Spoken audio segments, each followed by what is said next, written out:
سلطان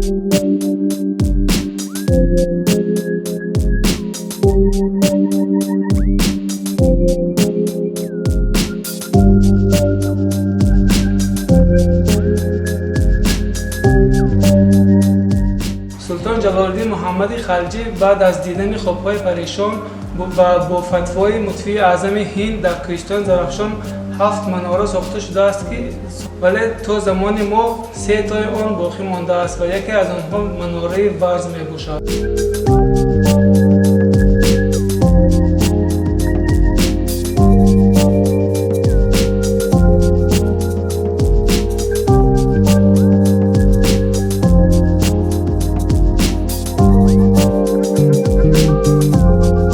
موافق گفته ساکنان دهه که از گذشتگان شنیدند، مناره با مسجد در یک زمان ساخته شده با هم علاقمندی زیج دارد.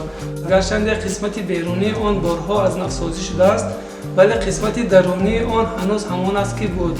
در زمان بنیاد گشتنش خیلی با حشمت بوده، مساحت بیرونیش هم خیلی کلان بوده است.